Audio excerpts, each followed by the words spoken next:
Friends, welcome to my channel. చిన్ని serial గురించి తెలుసుకుందాం.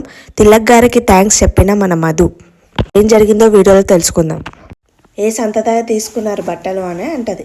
అంటే లేదండి షాప్లోనే తీసుకున్నాను అంటే, ఏదో 1000-1500 తీసుకుని ఉండొచ్చు మీరు అని అంటే, ఏదో మాకు తోచినంత తీసుకున్నామండి అని వాళ్ళ నాన్న అంటాడు. తీసుకోండి మీరు కొంచెం అని అంటే, అప్పుడే బట్టలు తీసుకోవద్దానంటే, ఎందుకు తీసుకొద్దమ్మా అని అంటే, మరి మీరు ఎందుకు తెచ్చారు, నేను వద్దని చెప్తాను కదా అని అంటే, లేదమ్మా ఇది పద్ధతి, అందుకే తీసుకొని వచ్చామనంటే, పద్ధతి అని మా అత్తయ్యని ఇబ్బంది పెడతారా అని. వాళ్ళ రేంజ్ ఏంటి, మన రేంజ్ ఏంటి, మినిస్టర్ గారికి కొడుకు కోడలికి బట్టలు కొనే రేంజ్ ఉందా మనకి. మా అత్తయ్య గారు ఎంతో ఖరీదు పెట్టి బట్టలు తెచ్చారు తెలుసా రిసెప్షన్ కోసము. ఆ పైస ఎంతనో మనకిట తెలీదు అని. మధు వాళ్ళను మనం జీవితంలో గిట కొనలేము తెలుసా అని అంటది. మీరు చీప్గా ఈ బట్టలు తీసుకోండి అంటే, బట్టల కోసం ఆమె ఇబ్బంది పడినా కానీ మీరు ఎంతో ప్రేమగా తెచ్చారు మనసుకి మీకు తెలుసు కాబట్టి ఆవిడకి ఇలాంటి బట్టలు ప్రేమగా తెచ్చినందుకు నేను ఎందుకు ఇబ్బంది పడతాను, తీసుకుంటాను కానీ మామగారు మీకోసం రిసెప్షన్ కోసం బట్టలు తెచ్చారు కదా, అవి కట్టకపోతే మీ మామయ్య గారు ఫీల్ అవుతారని ఆలోచన తెచ్చాం కదా అని ఇప్పుడే కట్టుకోండి అని చెప్పట్లేదండి. ఎప్పుడన్నా కట్టుకోవచ్చు కానీ ఇవన్నీ అయినా బట్టలు తీసుకుంటుంది. తీసుకోగానే మధు ఇప్పుడు నువ్వు హ్యాపీ అనంటే, చాలా హ్యాపీ అవుతాయా, మీరు ఎంత గొప్ప చెప్పింది కదా వెళ్ళి కూర్చోండి అంటే, మా అమ్మాయి చెప్పినట్లు మీరు చాలా గొప్ప మనసు అండి. పెద్దవాళ్ళు ఆ బట్టలు తీసుకెళ్లి డస్ట్బిన్ లో పడేస్తుంది. పాపం మధు వాళ్ళ అమ్మ నాన్న చాలా బాధపడతారు. చూసావా మనకిచ్చే విలువ అని అంటది వాళ్ళ నాన్న. అనగానే మధుకు చెప్పకండి, మధు బాధపడుతుంది. తిలక్ మై డియర్ ఫ్రెండ్, నువ్వే నా చీఫ్ గెస్ట్ ఇవి అని చెప్తాడు దేవా. చెప్పగానే మీ ఇంట్లో ఏ శుభకార్యం జరిగినా మీ కొడుకు కోడలిది నేనే ఫస్ట్ ఉంటాను మై డియర్ ఫ్రెండ్ అని. మా కొడుకు కోడలు అదృష్టం అంటే అఫ్ కోర్స్ అది నా బాధ్యత. పెళ్లి చేసినందుకు నాకు చాలా బాధ్యత. అంకుల్ అంటే నమస్తే అమ్మా అని అంటాడు.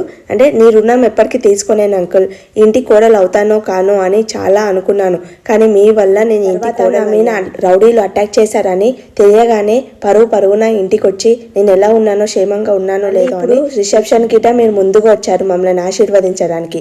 మిమ్మల్ని చూస్తుంటే నాకు మా మేనమామ నాకు అండగా నిలబడినందుకు నీ రుణం ఎప్పటికీ మధ్య కూడా ఏదైనా రుణం బంధం ఉండొచ్చమ్మా. అందుకే నేను మేనమామ స్థానంలో ఉండి ఎలాంటి ఆపద రాకుండా ఈ మేనమామ లాంటి అంకుల్ మెసేజ్ చేయమ్మా అని అంటాడు. అనగానే సరే అంకుల్ థ్యాంక్ యూ అని అంటాడు. అంటే మా దేవ వాళ్ళు అలాంటి పరిస్థితి రానివ్వరు అనుకో, ఒక్కవేళ అలాంటి పరిస్థితి వస్తే నాకు ఒక్క మెసేజ్ చేయమ్మా, నేను చూసుకుంటాను అని అంటాడు. నువ్వు వెళ్ళి రెడీ అయ్యి రామ్మా, కార్యక్రమం మొదలు పెడదామని నాగవల్లి అంటది. సరే అత్తయ్య అని. విశేషాలు తిలకనంటే మీరే చెప్పాలి అంటే అప్పుడే ఊరోళ్ళు వస్తారనమాట.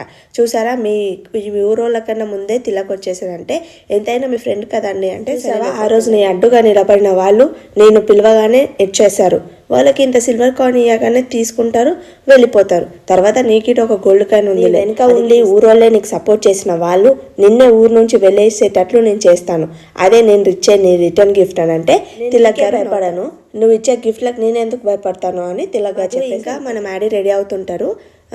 మన మ్యాడీని చూసి చెంటి, బావగారు మీరు అచ్చం సినిమా హీరోలాగా ఉన్నారంటే, అవును మా మ్యాడీ ఎప్పుడు సినిమా హీరోలాగానే ఉంటాడు అని అంటే, హీరోయిన్ లాగానే చెంటి మ్యాడీకి అంటాడు. మీరు ఎప్పటి నుంచి ప్రేమించుకుంటున్నారంటే, మన మధు అంటది మేము పుట్టినప్పటి నుంచే ప్రేమించుకుంటున్నామంటే, ఆ పెద్ద ఆవిడ అంటది ఏంటమ్మా ఏంటి అని అంటే మేము పుట్టగానే దేవుడు రాసిపెట్టి ఉంటాడు కదా మా ఇద్దరికి పెళ్లి చేయాలని, అలా అంటున్నానంటే, అదే బాగా చెప్పావు, చాలా గ్రేట్ బావగారు, మీ లవ్ విషయం చాలా సీక్రెట్గా మెయింటైన్ చేశారు, మేము అలా సీక్రెట్గా మెయింటైన్ చేశాం కాబట్టి గుడిలో మా ఇద్దరికి పెళ్ళి. అక్క ఐ లవ్ చెప్పిందా లేకపోతే మీరు ఐ లవ్ చెప్పారా చెప్పండి బావగారు అని అంటే, అప్పుడే నాగవల్లి అంటుంది ఎవరు ఐ లవ్ చెప్తే ఏంటి, పెళ్ళి అయిపోయింది కదా వెళ్ళి మీ అక్కని పిలుచుకురా రెడీ అయ్యి వచ్చేసాయని నాగవల్లి చెప్పేసి వెళ్ళిపోతుంది.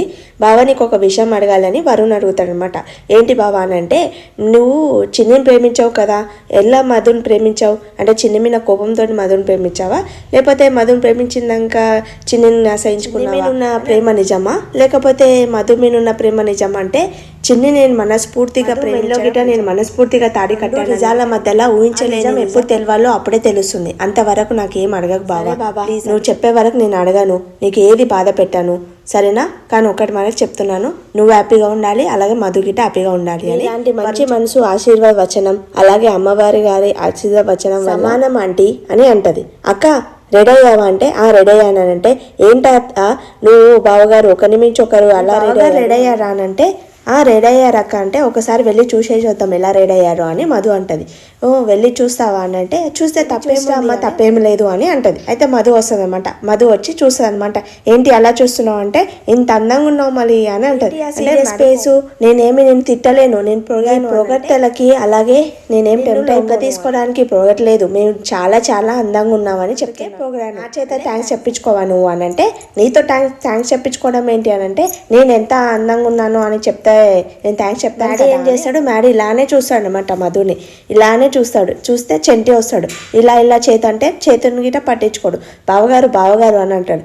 అని మా అక్కని అంత దీనంగా చూడకండి బావగారు, మా అక్కకి దిష్టి తగులుతుంది లేరా, నేను బావగారి ప్రాపర్టీనే కదా, ఎంతనన్నా చూసుకొని చెప్పలేదు చెప్పు అంటే ఏ విషయం అంటే నేను ఎలా ఉన్నాను, బాగానే ఉన్నావు అని మ్యాడీ అంటాడు. అనగానే బాగానే ఉన్నానా, బాగున్నానా, చాలా చాలా బాగున్నానా బావగారు, మా అక్క మీకు ఎన్ని ఆప్షన్స్ ఇస్తున్నదో అంటే బాగున్నావు, నువ్వేమనుకుంటే అదే ఉన్నావు అని అంటాడు. అయితే నేను నీలాగా చాలా చాలా బాగున్నాను, ఈక్వల్గా అందంగా ఉన్నామన్నమాట. అంటే నీ ఇష్టం అంటే పెళ్ళైనాక నీ ఇష్టం నా ఇష్టాలు ఉండవు, ఇద్దరికి నీ ఇష్టమే నా ఇష్టం, నా ఇష్టమే నీ ఇష్టం అని మీ ఇద్దరు ఇష్టం. సారీ మీ ఇద్దరి మధ్యలో పానకం కూరలాగా నేనెందుకు, మీ ఇద్దరు ఇష్టాలు మీరే తెలుసుకోండి. తమ్ముడు ఉన్నానని చెప్పలేను కానీ ఇప్పుడు చెప్పనా, చెప్పు ఎలా ఉన్నాను చెప్పు అని అంటది మధు. అంటే యావరేజ్లో ఉన్న, యావరేజ్ అనే ఫీల్ ఉంటే కళ్ళు ఆడపకుండా అంతసేపు ఎక్స్ట్రాగా ఉంటే నన్ను గిరాగిరా తిప్పేస్తావేమో అంటే అంత సీన్ లేదంటే ఈ రోజు లేకపోతే కన్నా రొమాంటిక్ సీన్ ఉంటుంది. నేను పాల గ్లాస్తో చేతిలో ఉన్న పాల గ్లాస్ తీసుకొని పక్కకు పెడతాం. అలాగే మన ఇద్దరం సిగ్గు లేకుండా